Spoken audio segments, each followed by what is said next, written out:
Thank you, Mr. Chair. Thank you, Minister Wilkinson, and thank you, Minister O'Regan. It's the first time I think I've been able to speak with you at committee, so I will focus on you today. Okay. We've been hearing loud and clear from the Canadian Association of Petroleum Producers that they believe Canada needs to focus on increasing oil and gas exports to global markets.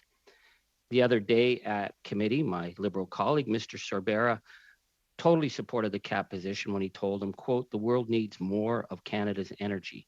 So is that the policy of this government to increase oil production for export? Well, look, we don't live in a state that determines these things offhand, right? I mean, we live in a country in which these companies will determine what their production levels are.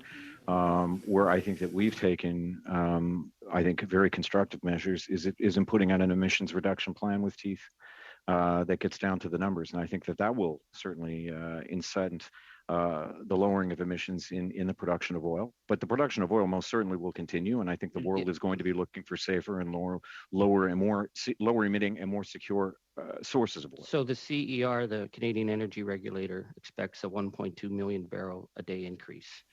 Would that be something that you think would be something that your government supports? Well, I mean, there's an expectation, and that's not the same as an order.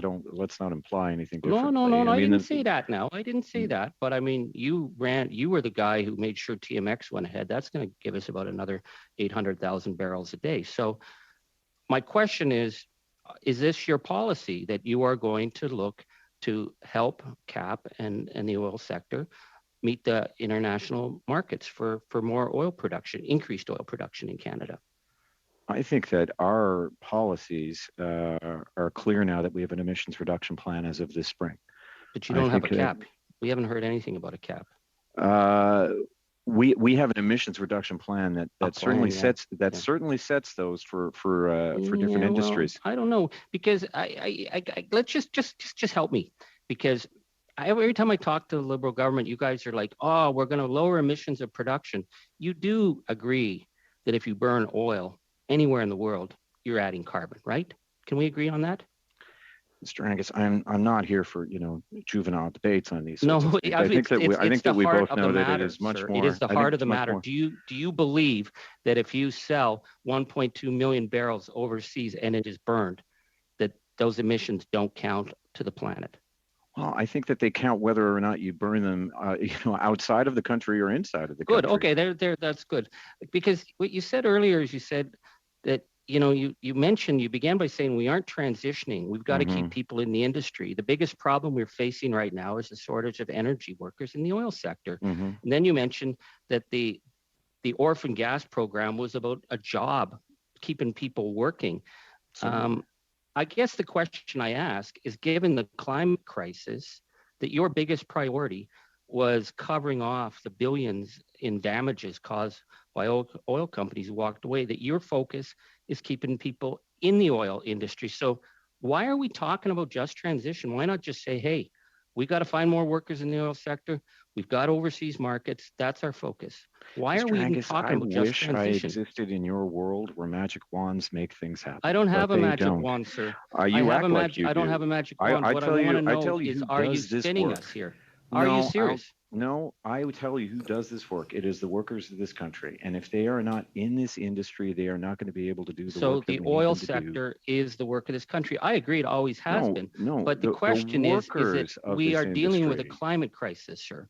So if your biggest priority is getting more workers into the oil sector, where the emissions are going to go up, why are we wasting time talking about a so-called just transition if that is your priority? A waste of time is certainly a phrase that comes to mind right now. Let me be very blunt with you. The lowering of emissions is not something. But the question is, sorry, I'm just going to stop the clock.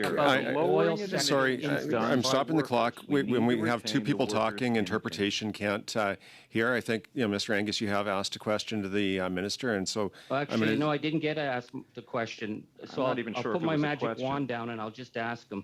Dr. Tricia Williams stated that within Canada, that they have no idea which sectors are going to be affected by energy transitions in terms of labor and skills, that analysis simply hasn't been done. The Environment Commissioner said the same thing. that there were no plans in place. So that's on your watch, sir. So I'm asking you, why are we wasting time with the public telling them that you're going to have this big just transition plan when you don't know where those clean jobs are? And as you say, your biggest concern right now is keeping people in the oil patch. My biggest concern is making sure that the workers of this country are in place to make sure they do the work that we need them to do, which is to lower emissions wherever we can find them, that we build up renewables in this country. I don't know who else you expect to do it. Well, I know, but Dr. Williams says you guys haven't even analyzed where those jobs are. I haven't spoken to Dr. Williams. I've spoken to a lot of energy workers in this country, though, Mr. Angus. Liberal James Maloney asked the same question.